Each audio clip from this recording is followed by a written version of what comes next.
Civilizations did not vanish because they were weak. They vanished because something learned how to break them without fighting them. Before armies arrived, their world was already collapsing. Before conquest, there was confusion. Before violence, there was dependence. This is not the story of who was defeated. This is the story of the system that made entire civilizations disappear. Subscribe to Fragments of History. Leave a like if you're drawn to the hidden side of history. And comment what city you're watching from. Civilizations did not begin as lines on a map waiting to be erased. They began as worlds, complete, inhabited, certain that if they ever fell, it would be because an enemy proved stronger in battle. That is the first illusion. When people picture conquest, they see armies colliding in open fields, walls stormed at dawn, a city burning as a flag rises above it, heroes charging into impossible odds. History, as it's usually told, becomes a chain of military scenes, campaigns, victories, defeats, famous commanders whose decisions supposedly redirected the fate of entire continents. Empires are narrated through their generals. A civilization rises when its armies win and falls when they lose. Timelines leap from war to war, compressing centuries of language, law, faith, and survival into a handful of dates where battles happened. Maps change color as if the color is the story, as if the only thing that matters about a people is which banner hovered over their land at a given moment. The visible narrative is clean, simple, and deeply misleading. In this version of history, everything important happens on the surface. A kingdom is defeated in a campaign. A city is taken after a siege.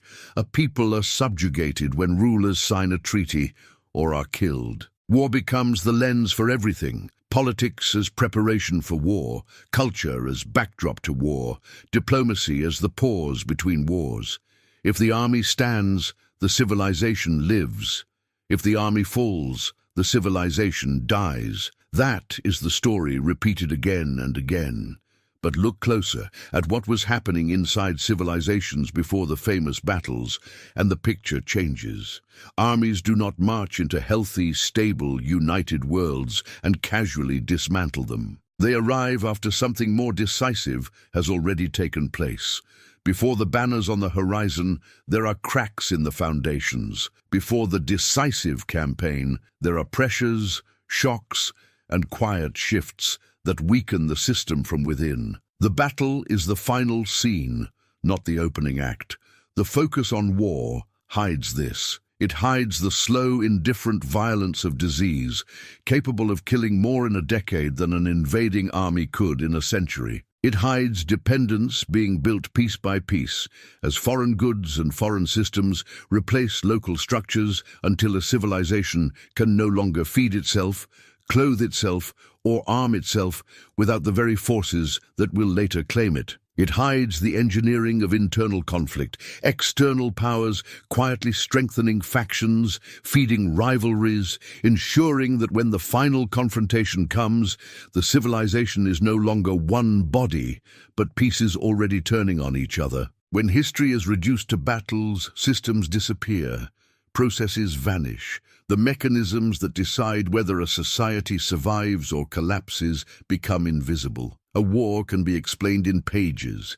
A system takes generations. It does not fit neatly into a single date or a single name.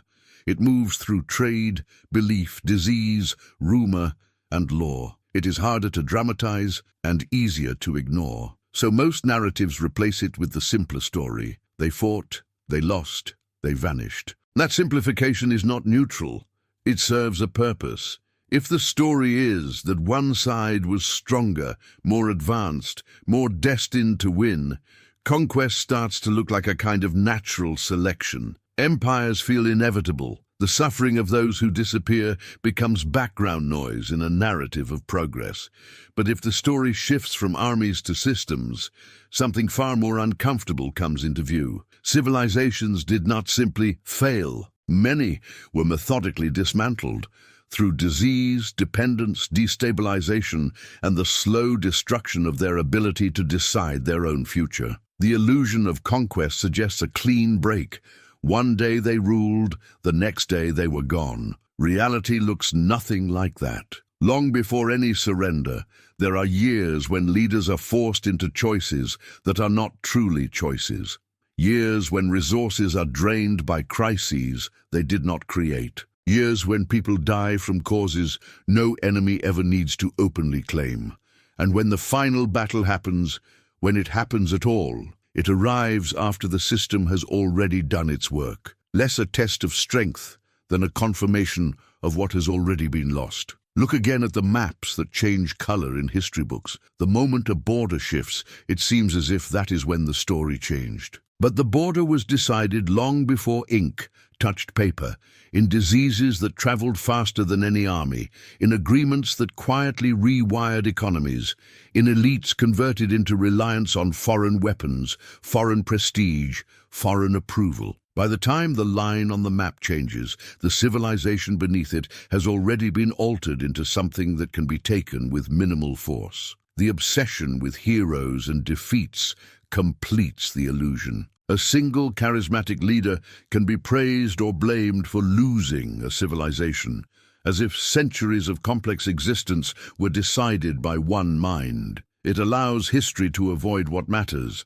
epidemics, resource flows, imperial policy, psychological pressure, forces shaping what choices that leader even had. It is easier to say he failed than to admit the system was built so he could not win. And what this hides is not just nuance, it hides responsibility. If civilizations disappeared because they were weaker or less advanced, then those who benefited can tell themselves nothing else could have happened. But if those civilizations were undone by systems deliberately deployed against them, contact that carried disease, trade that built dependence, interventions that deepened division, then empire is no longer fate, it is design. And once you recognize that design, the old story of conquest, of brave armies overpowering weaker ones, stops being enough. The real question is not who won.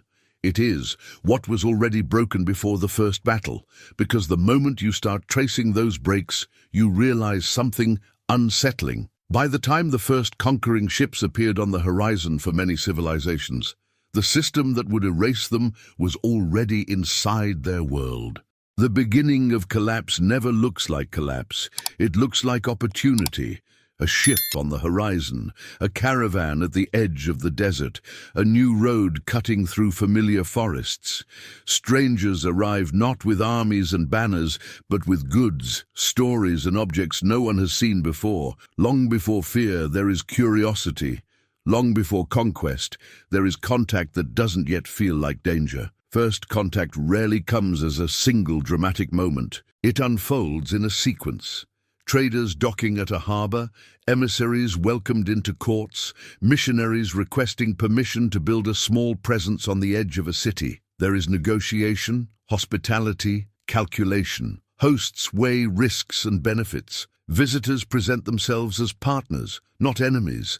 Agreements are made: limited trade, controlled access, mutual curiosity. Nothing in these early exchanges looks like the beginning of erasure. Trade arrives before domination. New materials, technologies and luxuries move into the civilization.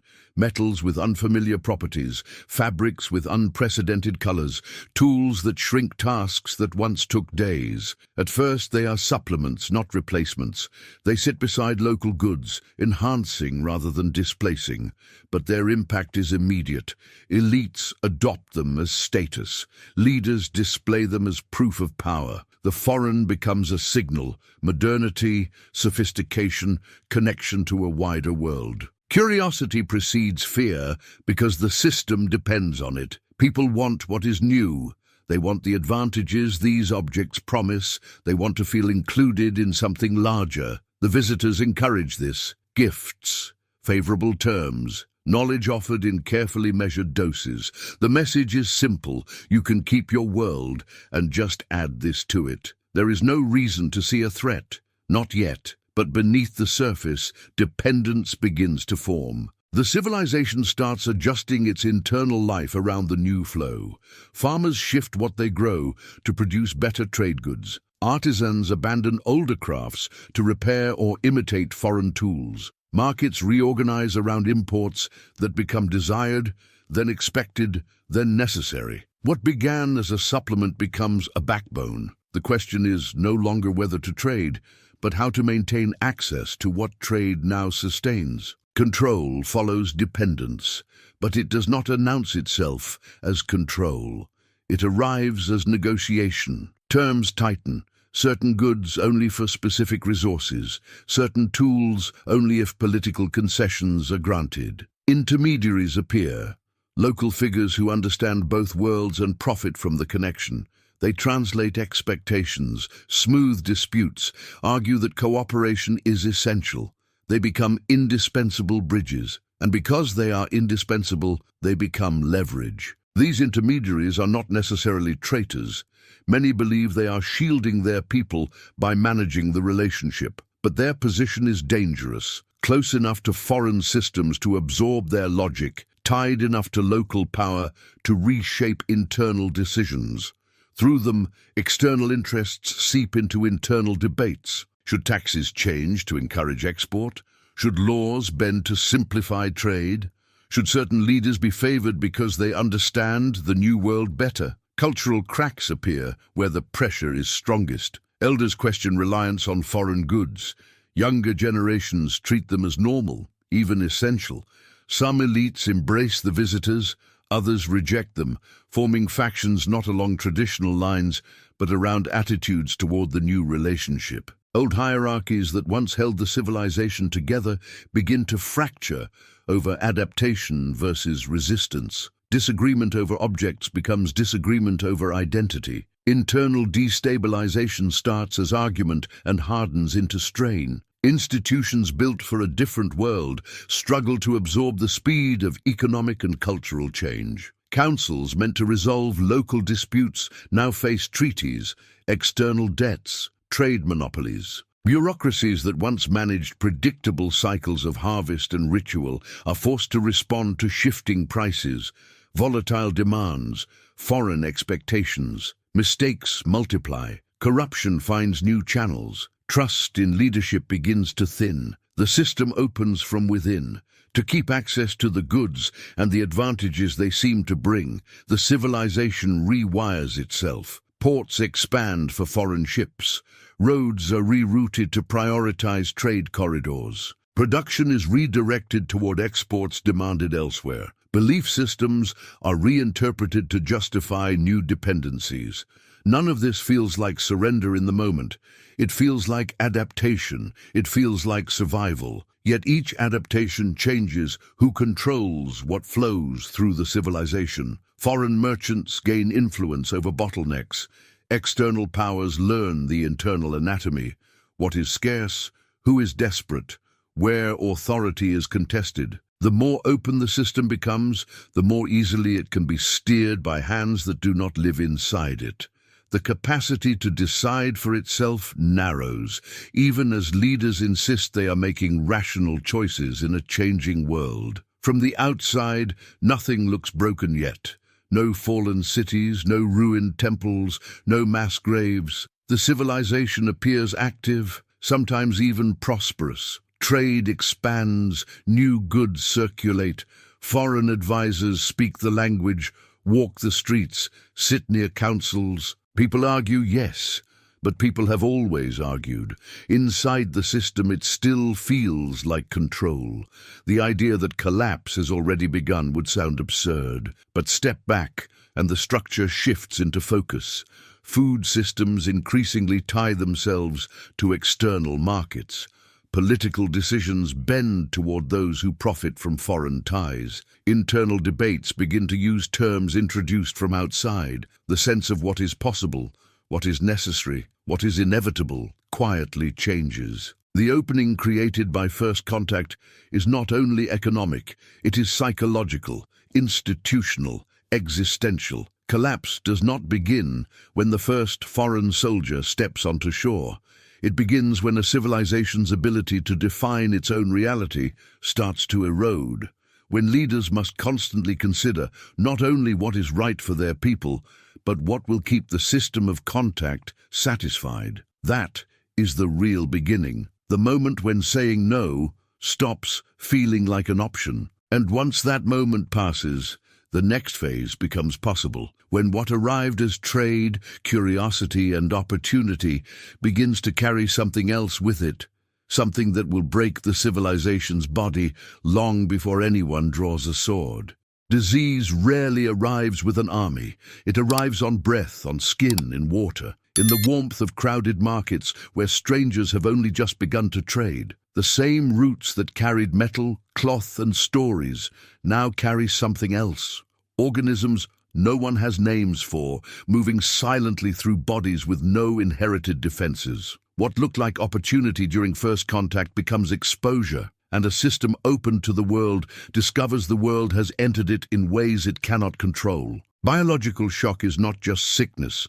It is a civilization colliding with a microbial universe it has never met. People fall ill in patterns local healers cannot read. A disease kills children first, or takes leaders in clusters, or returns in waves separated by seasons with no clear logic. Remedies that worked for generations fail. Rituals meant to restore balance do nothing. This is not a familiar plague inside a familiar ecosystem. It is an intrusion from outside the biological rules the society understands. As bodies fall, social structures begin to fracture. Villages lose not only population, but function. Fields go untilled because the people who knew which seeds to plant and when are suddenly gone. Trade routes collapse not because enemies block the roads, but because there is no one left to make the journey. In cities, markets thin, then vanish. Institutions dependent on daily participation, councils, courts, festivals, struggle to convene. The machinery of ordinary life ceases, not with a single event, but with 1,000 absences. Loss of leadership compounds the damage. Epidemics are not democratic. They often strike those most exposed to contact: rulers who meet emissaries, priests who tend the sick, traders who move between regions. When key figures die in rapid succession systems are forced to operate under conditions they were never built to withstand. Heirs are too young. Claims multiply. Regents seize emergency powers that outlast the emergency. The question stops being, how do we survive this disease? And becomes, who is truly in charge now? Trauma spreads faster than the sickness itself. People watch entire families vanish in months. Villages bury more bodies than they harvest crops. Old age, once reached by many, becomes rare. Children grow up surrounded by grief and interruption. Under that strain, decisions change. Communities abandon ancestral lands because they feel cursed. Parents forbid gatherings that once defined their culture, fearing contagion more than spiritual loss. Fear becomes the main organizer of behavior, and fear is easy to shape from the outside. Religious frameworks begin to crack. When prayers that once brought rain and healing fail to slow the dying, doubt enters the system. Some interpret the disease as punishment for contact with foreigners. Others read it as proof the old ways are no longer enough. New prophets rise, claiming unique insight into the crisis. Foreign religions step into the vacuum, offering explanations that seem to fit the chaos. A single God punishing unbelief. A divine plan that makes suffering make sense. Faith does not disappear, but its direction can be redirected. The demographic implosion alters everything beneath the surface. Populations don't just shrink, they change shape. Entire age groups thin out. If elders die disproportionately, knowledge that was never written down vanishes with them. Oral histories, agricultural techniques, legal customs. If working-age adults die in greater numbers, society becomes top-heavy with children and the elderly, with no one to bridge them. If children die in large numbers, the future itself feels uncertain, and long-term planning collapses. A civilization can still occupy its land, and yet lack the human mass required to sustain complexity. In this weakened state, the civilization may still not see itself as defeated. No foreign flag flies over the temples yet. Titles remain. Armies reduced. still patrol, but the internal capacity to respond to pressure has been fundamentally changed. Fewer fighters, fewer farmers, fewer administrators, fewer minds to carry memory forward. Every future crisis hits harder because there is less redundancy, less resilience, less room for error. From the perspective of the system that will eventually conquer, this is not simply misfortune. Even when disease is not deliberately weaponized, its effects are noticed, measured, folded into strategy. Future contacts are calibrated with the knowledge that presence brings microbial catastrophe. Explorers, traders, administrators learn that time is on their side. Wait a few years, and the civilization you are dealing with will be smaller, less organized, more desperate. Epidemic waves become an unspoken ally. Inside the collapsing society, people search for explanations that fit their worldview. They blame neighboring communities, internal enemies, moral failures, religious disobedience. They may not fully link sickness to foreign contact, especially once a generation grows up in a world where dying young feels normal. Without a clear cause, they cannot build a clear response. They improvise, and improvisation under this pressure creates new vulnerabilities. Disease also changes the relationship to outsiders. Suspicion grows, but so does dependence. Foreigners offer remedies, sometimes effective, sometimes symbolic, that appear to succeed where local methods fail. Imported medicine, even when limited, becomes a lifeline and a lever. We can help you survive this, say the same forces whose earlier presence helped unleash the crisis. Aid and control entwine, and accepting one begins to mean accepting the other. Social collapse opens space for new power structures. Traditional authorities, discredited by their inability to protect the people, give way to opportunists, warlords, or foreign-aligned factions promising order. In some regions, this becomes open conflict. In others, it becomes quiet realignment. Elites turn toward external powers that seem less affected by the dying, more capable of shaping what comes next. The political map does not yet change, but the loyalties that animate it do. By the time the worst waves pass, the civilization that remains is not the one that first made contact. It occupies the same geography, speaks the same language, remembers the same myths, but with fewer voices, fewer hands, and less certainty. The margin for error is gone. A drought that once would have been survivable becomes existential. A bad harvest, a contested succession, a sudden external demand, any one of these can push strain into rupture. To later observers writing history, all of this becomes a sentence. The population was weakened by disease, a phrase that hides the scale of transformation. It suggests a temporary setback, not a permanent rearrangement of what a civilization can be.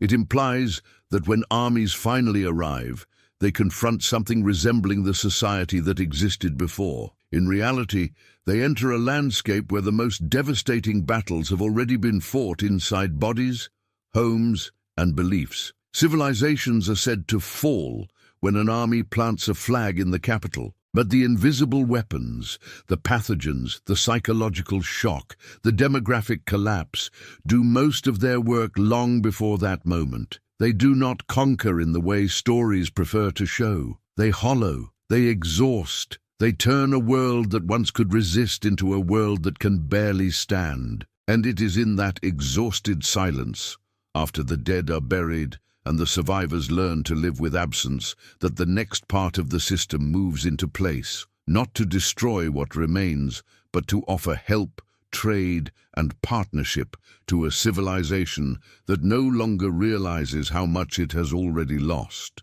Civilizations rarely notice the moment goods become infrastructure. Foreign items that first arrived as curiosities, metal tools, firearms, textiles, alcohol, new crops, new technologies, begin to replace local systems that sustained communities for centuries. At first, they seem like improved versions of what already exists: sharper blades, tougher cloth, faster transport. But improvement is how the substitution begins. Local production reorganizes around the new flow. Artisans abandon older crafts to repair, distribute, or imitate imports. Fields are repurposed to grow what foreign markets demand instead of what local diets require. What began as addition becomes substitution and then replacement. Economic disruption follows as the balance of value tilts outward. Where wealth once rested in land, livestock, reciprocal obligations, and regional exchange, it now pivots toward access, ports, routes, foreign currency, external approval. Regions best positioned to trade flourish briefly while others fall behind. Old forms of wealth lose prestige. Those who control the choke points, harbors, caravan roads, trade posts, gain power far beyond their numbers. Rulers begin calculating not only what their people need, but what distant partners will pay for. In this logic, stability at home becomes secondary to competitiveness abroad. Food systems, always the foundation, are among the first casualties. As export crops grow more profitable, land once devoted to diverse local agriculture is redirected toward monocultures, sugar, cotton, tobacco, coffee, or whatever else distant markets reward. At first, it looks like prosperity, income, trade, growth. But the soil now feeds markets instead of mouths. Communities become dependent on imported staples, vulnerable to price swings and shipping delays. A bad harvest or a disruption that once would have been painful becomes lethal because resilience has been quietly dismantled in exchange for integration. This is where trade traps tighten. Agreements signed under the promise of mutual benefit harden into patterns that are difficult to escape. Loans offered in crisis come with terms, repayment in specific exports, access to specific resources, compliance with specific rules. Tariffs are structured to favor foreign merchants over local ones. Infrastructure funded from outside, ports, roads, railways, is designed to move goods out, not to connect communities within. Each step can be defended as rational economics. Each step narrows the path back to autonomy. To stop exporting is to default. To default is to invite intervention. Political leverage emerges not through open threats, but through the quiet fact that supply shapes decision-making. Rulers who depend on foreign weapons to keep internal order cannot easily refuse the demands of those who provide them. Leaders whose prestige rests on imported luxuries and visible modernization cannot risk losing the stream that sustains it. A warning from a distant capital, subtle, unofficial, deniable, can bend policy all the same. Adjust your laws, open more land, accept advisors, or watch your lifelines constrict. Manufactured needs deepen the trap. Luxuries become necessities. Refined sugar, imported cloth that signals status, firearms that become standard rather than exceptional, tools that displace older techniques. A generation grows up assuming these things are normal life. When someone argues for reducing dependence, it no longer feels like returning to tradition. It feels like deprivation. The civilization becomes psychologically bound to systems it does not control, defending dependency as if it were identity. Inside the civilization, power struggles sharpen around control of these channels. Factions form, some aligned with foreign interests, others resisting, others trying to balance between them. Merchants enriched by external trade challenge aristocracies rooted in land and lineage. Religious and ideological leaders split over whether the new flow is blessing, corruption, or unavoidable reality. External powers do not need to invent conflict here. They only need to reward the factions that serve them. Credit to some, weapons to others, recognition to the convenient, isolation to the defiant. Control without occupation becomes possible the moment the levers that matter sit outside the civilization. The currency underpinning trade is issued elsewhere. The ships carrying food and goods fly other flags. The weapons that keep order come from distant factories. The debts that must be honored are held by foreign banks and governments. Armies do not need to stand on every street if a decision taken far away can freeze credit, halt shipments, or recognize a rival as legitimate. power moves offshore, while the appearance of sovereignty remains. From the outside, it can still look like control. Local rulers sign decrees, local officials collect taxes, local flags fly over public buildings. But policy is increasingly fenced in by invisible boundaries. What will creditors tolerate? What will investors punish? Will shipments arrive? Will weapons continue? Will import prices hold? Choices shrink into narrow corridors where defiance risks systemic collapse, and compliance ensures slow erosion.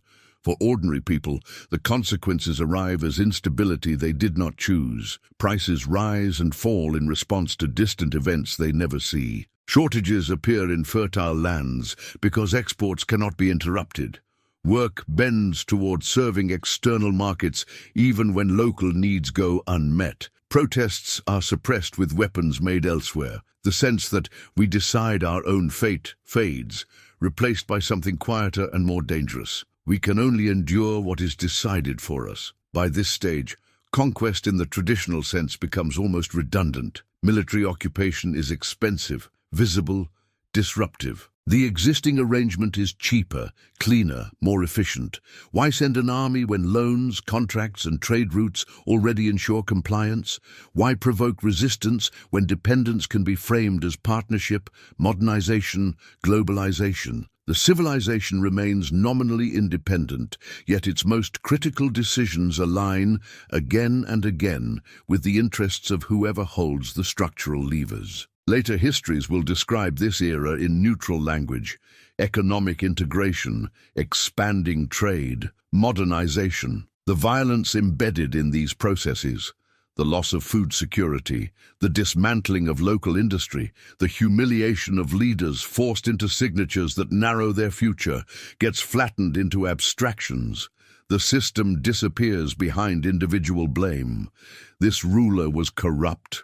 That ruler was weak. This faction mismanaged. It is easier to condemn personalities than to name the architecture that confined their choices. From the perspective of the future conqueror, there is no urgency. A civilization that is dependent, divided, and structurally constrained is often more useful alive than dead. It can still produce, still pay, still legitimize influence.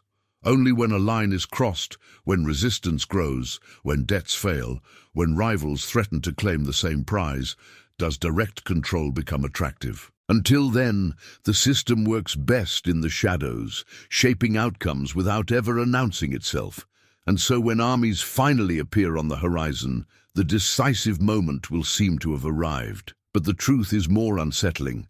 By the time soldiers march, the civilization's ability to refuse them has already been traded away, piece by piece, contract by contract, need by manufactured need. The war that destroys a civilization rarely begins with foreign banners on the horizon. It begins with people turning toward each other, not as neighbors or kin, but as threats. By the time external powers consider open conquest, the most decisive battles are already underway inside the civilization itself, across council chambers, village boundaries, sacred spaces, and private conversations where trust has started to bleed out of the system. Rivalries that once existed as controlled tensions become engines of fragmentation. Old disputes between regions, lineages, or factions, kept in check by shared interest and shared danger, are reignited under new pressures. Access to foreign trade routes, weapons, and prestige is uneven. Some groups gain more from dependence than others. Success is reframed as alignment with the new reality. Resistance is cast as backwardness, sabotage, betrayal. Envy hardens. Cooperative competition turns into zero-sum struggle.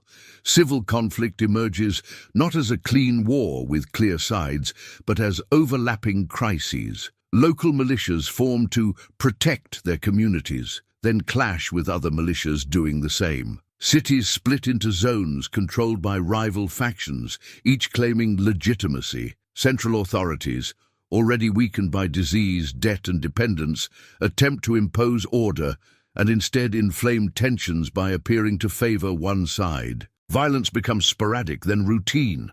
The line between bandit, rebel, and loyalist blurs. The civilization begins to burn itself from the inside. Alliances break as exhaustion and suspicion accumulate. Pacts that once linked clans, regions, and religious communities unravel under the weight of conflicting interests. A leader who once stood as a bridge is forced to choose a side, losing half his allies in a single decision. Agreements meant to present a unified front against foreign pressure are quietly abandoned when private deals with outsiders seem more profitable or more survivable. The network that once allowed coordination becomes a map of old promises no one can afford to keep. Diplomacy, once a tool for managing internal difference, is weaponized from the outside. Foreign powers learn which factions can be bought, which can be threatened, which can be used to destabilize rivals. They offer recognition, arms, and money to leaders who advance their interests, describing these ties as partnership. They support reformers against traditionalists in one decade, then back stabilizers against radicals in the next. Every domestic conflict becomes an opening. Every peace becomes conditional, fragile, temporary, dependent on distant calculations. Informational chaos completes the disorientation. Rumors travel faster than facts in societies already strained by disease and dependence. Envoys whisper different messages to different factions. Leaders issue proclamations contradicted by rivals within hours. Stories of atrocities, some true, some exaggerated, some invented, move through markets, temples, taverns, and homes. No one is fully certain what is happening beyond their immediate surroundings. Decisions are made in the dark, built on fear, instinct, and the loudest voices in the room. Religious destabilization cuts into the deepest layers of identity. Faiths that once anchored communities become battlegrounds. Some authorities reinterpret doctrine to embrace the new order, arguing that foreign power is divine will, or a trial to be endured through submission. Others preach resistance, naming compromise as sacrilege. New sects form, blending imported beliefs with local tradition, offending both conservatives and outsiders. Shrines and temples become more than spiritual centers. They become strategic targets, because controlling them means controlling legitimacy. Identity fractures along newly drawn lines, where people once thought of themselves as members of a civilization. Bound by shared myths, language, memory, they begin to sort themselves into narrower camps.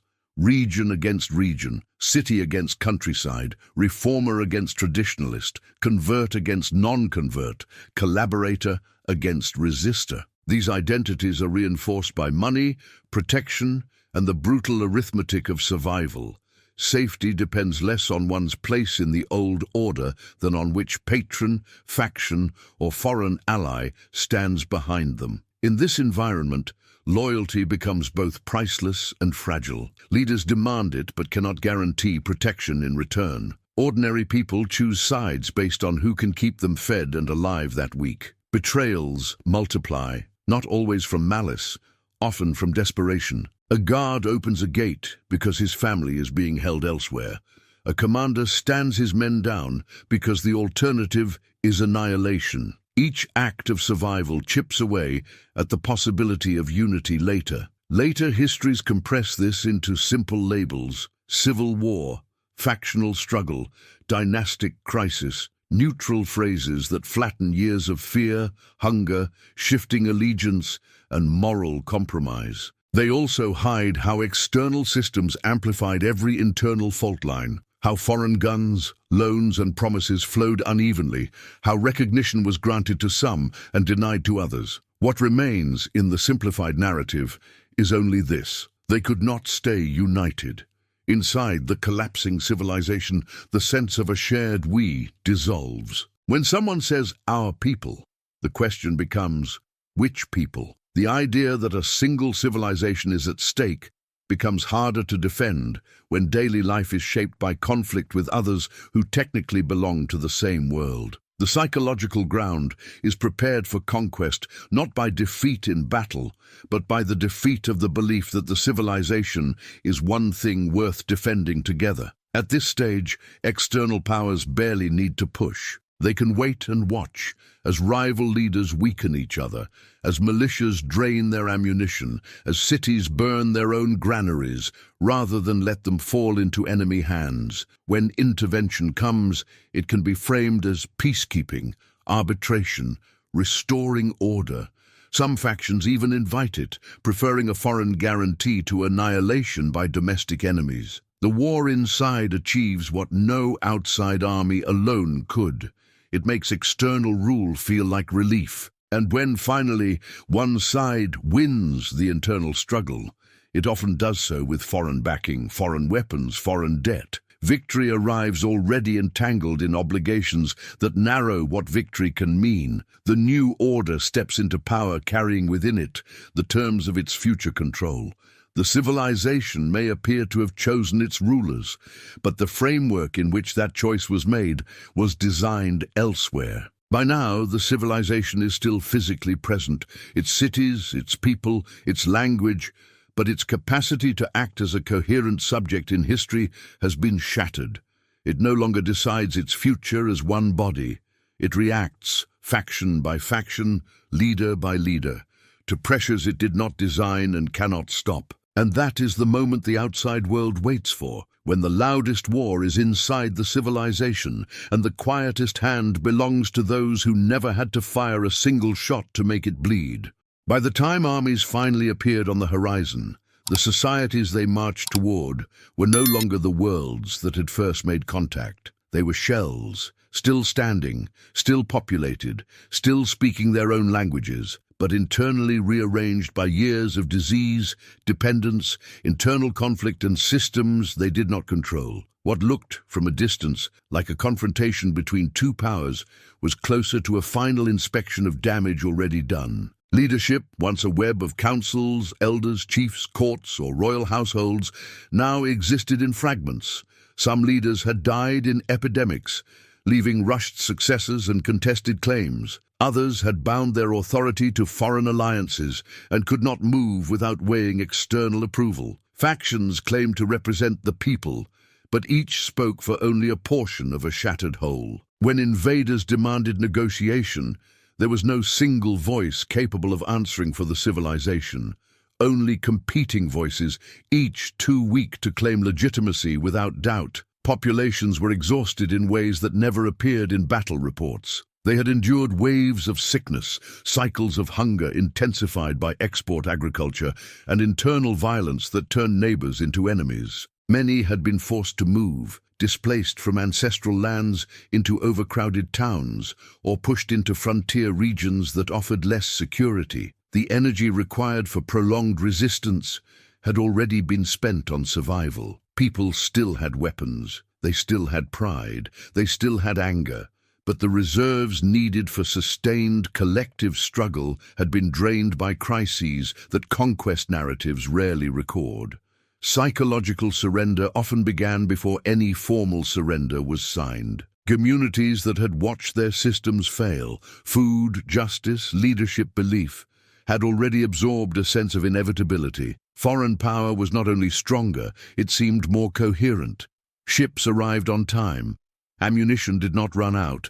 Bureaucracies, however ruthless, functioned. Against that, local institutions looked unreliable, improvised, fragile. The question stopped being, can we defeat them?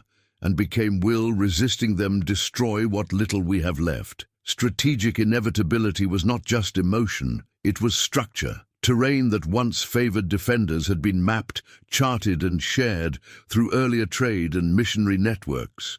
Supply lines that should have belonged to the civilization now served invading armies, running through ports, roads and depots local labor had built for development. Allied factions within the civilization provided guides, intelligence, safe passage. What might have been a formidable defensive landscape generations earlier now functioned as an open corridor for forces that knew where to move and what to avoid. As a result, many campaigns unfolded less like existential struggles and more like formalities. Strongholds surrendered after token resistance. Battles, when they happened, were often lopsided. disciplined invaders with steady supply facing defenders short on ammunition, coordination, and unified command. Some local armies fought bravely and died in large numbers, later remembered as last stands. But even these moments, as fierce as they were, took place inside a systemic disadvantage built over decades. Their defeat was not proof of inferiority. It was confirmation of a process already advanced. In other cases, conquest looked almost administrative.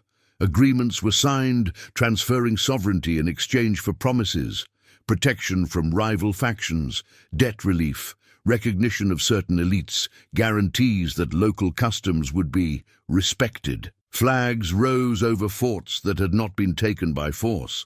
Soldiers marched through streets where the most visible change was the color of the uniform. Proclamations announced annexation, protectorate, integration, framing the event as a legal adjustment rather than the culmination of long disempowerment. Conquest became paperwork as much as warfare. Land was surveyed, catalogued, reassigned on maps drawn in distant capitals. Tax systems were replaced with ones designed to extract more efficiently. Local rulers were given new titles within imperial hierarchies, their authority redefined as delegated rather than inherent. Laws were rewritten not only to punish resistance, but to normalize the new order, to make it feel, within a generation, as if foreign rule had always been there. What the world saw, and what history later highlighted, were the visible symbols: treaty signings, surrender ceremonies, military parades. These are easy to date, to illustrate, to teach. They suggest clear turning points. Before this day, independent civilization. After this day, colony or province. But the visible end was only the last step in an invisible process that had already altered the civilization's internal reality beyond recognition. For those living through it, the dissonance was sharp. On one level, life continued. Markets reopened under new flags. Fields were planted under new tax codes. Temples and churches kept their rituals with slight shifts in language or allegiance. On another level, something irreversible had happened. The ability to decide large-scale questions, war, trade, law, territory, had shifted elsewhere. Local debates now took place inside boundaries, drawn by someone else's interests. Autonomy did not end in a single moment. It had been shrinking for years. But when armies arrived and documents were signed, the shrinkage became undeniable. Some resisted even then, launching uprisings and guerrilla campaigns. These acts complicate the idea that conquest was easy. Yet even resistance moved on a tilted field.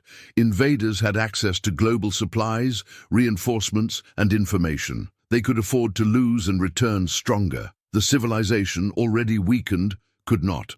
Every failed rebellion became justification for harsher control. Every act of resistance that did not succeed reinforced the narrative that the new order was inevitable. And so later, histories record swift conquests, decisive campaigns, efficient annexations. The emphasis falls on the speed and skill of invading armies, not on the preceding decades of erosion that made such speed possible. The story becomes superior strategy and technology, defeating outdated systems, rather than engineered weakening, followed by a relatively simple military follow-through. To call these campaigns formalities is not to deny the terror and violence they inflicted. It is to recognize that their success depended less on what happened in those battles than on what had already happened in bodies, economies, beliefs, and alliances. The struggle for the civilization's future was often decided before the first cannon fired at its walls. From the vantage point of later history, this is the cruelest part of the pattern. When the armies finally arrived, they did not conquer a whole civilization at its height. They stepped into the ruins of one already dismantled, piece by invisible piece, until resistance itself was only a gesture against a fate long since sealed. Disappearance does not begin with borders, it begins with words.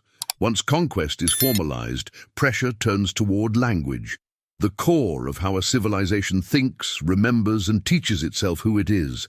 Children are told to learn the conqueror's tongue for their own good.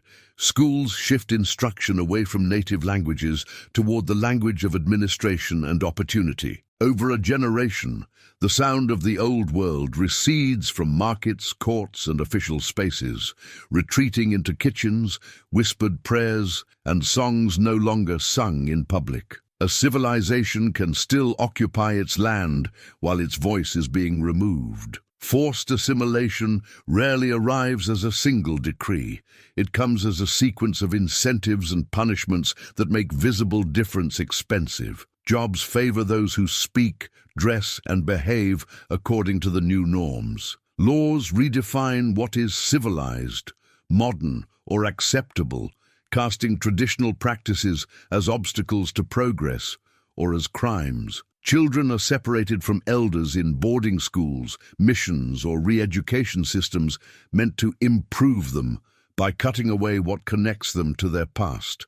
The goal is not only to rule people, but to make them remake themselves in the image of their rulers. Erasure of memory follows close behind. Stories that once anchored identity, origin myths, epics, local heroes, spiritual lineages, are reduced to folklore at best, superstition at worst. Official histories produced under the new regime minimize or distort the pre-conquest world, describing it as chaos, barbarism, stagnation.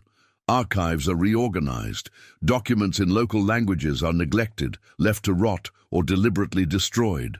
Monuments are renamed, rededicated, stripped of their meaning. Within a few generations, even descendants begin to see their ancestors through the conqueror's lens. The destruction of systems is not merely symbolic. Institutions that embodied the civilization's way of organizing life are dismantled or absorbed. Legal traditions are replaced with imported codes.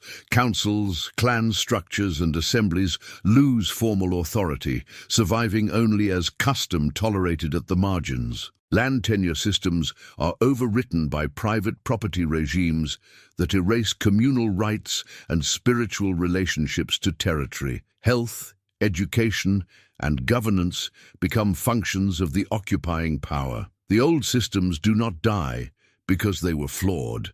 They die because operating them becomes illegal, impractical, or irrelevant under the new order. Replacement of elites completes the internal conversion. Leaders who once drew legitimacy from lineage, community consensus, or spiritual authority are displaced by those whose power flows from the occupier. Some are outsiders, others are local intermediaries whose status depends on loyalty upward rather than responsibility downward. Over time, even the idea of who qualifies as a natural leader changes. Ambitious families decide their children's future lies not in defending the old civilization, but in mastering the new one. The horizon tilts away from rebuilding what was lost and toward climbing within what replaced it. Then historical silence settles in, the final layer. Future generations look back and find little recorded in their own voice. The world before conquest is described mainly through documents written by those who conquered. Archived in languages, descendants must learn just to read their own past. Gaps appear, centuries compressed into paragraphs, complex societies dismissed as tribes, kingdoms reduced to local chiefs. What is not written might as well not have existed in the eyes of the wider world. The civilization that once named itself survives mainly as an object in someone else's story. The people who remain become survivors without nations. They may hold citizenship in new states, carry documents, pay taxes, but the collective entity that once defined them with its own law, sovereignty, and recognized presence is gone. They persist as minorities, ethnic groups, indigenous communities, regional cultures. Identity is tolerated as heritage, as aesthetic, as festival, but not as a political subject with the right to decide its own fate. The distinction between being a civilization and being a population is subtle in language and brutal in reality. Over time, these civilizations shrink in the global imagination until they fit inside footnotes. In textbooks, they become brief mentions. Local peoples, previous inhabitants, pre-contact societies. Their complexity is reduced to a line. Their disappearance is summarized as they were conquered or they declined, as if the process were natural, like weather, not policy. The system that hollowed them through disease, dependence, internal war and assimilation remains unnamed. What survives is the illusion that they simply failed to keep up. Within the communities themselves, fragments endure. An elder still remembers words no longer spoken in public. A ritual is performed in secret. A piece of land is tended according to rules older than the state that now claims it. Yet even these continuities are haunted by uncertainty. Is this how our ancestors did it, or only how we think they did? Which parts are memory, and which parts are reconstruction under pressure? The longer the distance from autonomy grows, the harder it becomes to tell preservation from reinvention. Children born generations after conquest inherit a double absence. They live in landscapes shaped by a civilization they did not choose, its institutions, laws, dominant language, while sensing, often without words, that something beneath the surface was interrupted. They encounter hints, a banned story, a ruined site, a name their grandparents will not explain. They grow up knowing they belong to something older than the current order, yet lacking the tools to grasp what that something was. Identity becomes an ache with incomplete information. Outside observers see only the present, a population integrated, at least on paper, into a modern state or global economy. They may notice inequality, marginalization, cultural difference, but not the long arc that turned civilizations into minorities. Without that arc, contemporary injustice looks like isolated failure instead of the latest phase of a system that began long before anyone living was born. Disappearance is complete not when the last speaker dies, but when the process that led there becomes invisible. From a certain angle, it can even look as if nothing vanished. The land is still inhabited, the cities are still standing, the descendants are still alive, but the ability of a people to define their own reality, to carry their systems forward intact, to appear in history as a subject rather than an object, that is what has been erased. What remains is population without full memory, culture without full power, presence without recognized sovereignty. And this is where the system shows its final, quiet efficiency.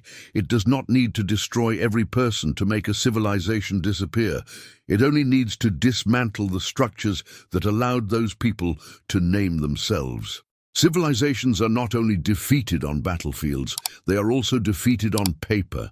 The history most people inherit is written, compiled, and approved by administrators, clerks, chroniclers, imperial officials, later bureaucrats and academics who work inside systems built by the victors. Their task is to record outcomes cleanly: who ruled, who paid taxes, which borders existed when. Archives need dates, treaties, laws, campaigns. They do not need the invisible processes that hollowed out entire worlds before those documents were ever signed. War becomes the easiest story to tell. Battles have names, commanders, timetables. Armies march from point A to point B. A fortress falls on a specific day. These are events that fit into ledgers and chronicles, lessons and timelines. Here, the narrative says, is where this civilization ended. It is simple to teach, simple to illustrate, simple to remember. Conflict becomes a sequence of visible confrontations. Everything else fades into background, if it is mentioned at all. Systems, by contrast, barely register on the page. Disease does not sign treaties. Trade dependence does not arrive in a single proclamation. Internal division does not always produce one decisive battle that can be neatly named and filed. The dismantling of a civilization, from first contact to demographic collapse, to economic capture to internal war, spreads across decades, sometimes centuries. It moves through ordinary lives, small decisions, cumulative pressures, This is difficult to document and, more than that, inconvenient to acknowledge, so myths of superiority fill the gap. If one side ends up ruling another, the story reshapes itself to suggest the outcome must reflect something inherent: greater intelligence, better organization, technological advancement, divine favor. The conquered are recast as weaker, less rational, less adaptable, people whose disappearance was inevitable. The narrative absolves the winners from examining the tools they used. It turns strategy into destiny. It transforms a designed system of erosion into a moral lesson about who deserved to survive. Simple narratives are comforting. They protect the imagination from what the process implies. If civilizations fall suddenly because they are defeated in war, then history becomes a sequence of contests where the strongest wins, brutal but clean. If instead, civilizations are slowly deconstructed through disease, dependence and manipulation, long before any open war, then conquest is revealed as something else. Less a clash of equals, more the exploitation of vulnerabilities created or amplified on purpose. That is harder to absorb, harder to justify, harder to celebrate.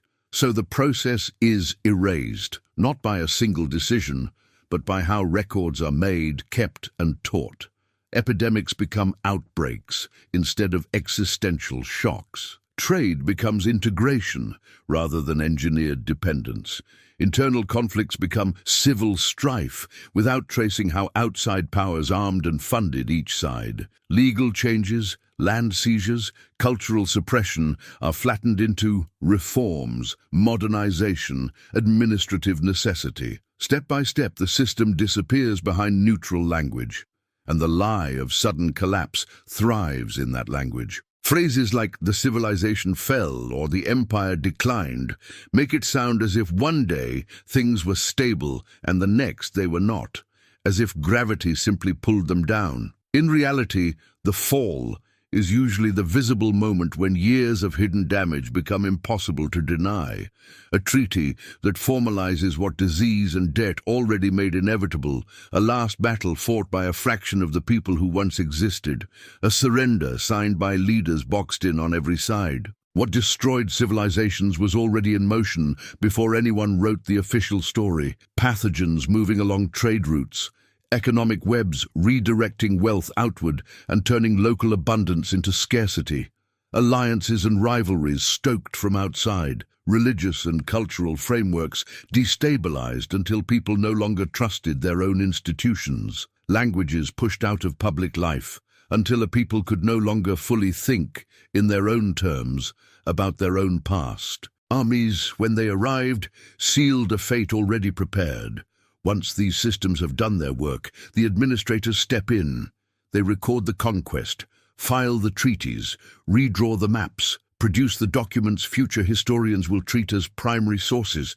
In those records, the end is clean, datable, militarized. The slow violence, the decades of erosion that made that end possible, rarely appears with the same clarity. Later generations read the files and conclude, reasonably but incorrectly, that civilizations were conquered because they lost wars. And so the most unsettling truth slips past. Civilizations did not vanish because they were simply overpowered in battle. They vanished because a system learned how to undo them layer by layer, until when the final blow came, there was almost nothing left that could still stand against it. Civilizations were not erased by battles. They were erased by systems, by dependencies, by disruptions, by invisible collapses. By the time armies arrived, there was often no civilization left to conquer, only the remains of one. If you want history beyond heroes and wars, subscribe to Fragments of History, because the most powerful empires are not built on victory. They are built on collapse.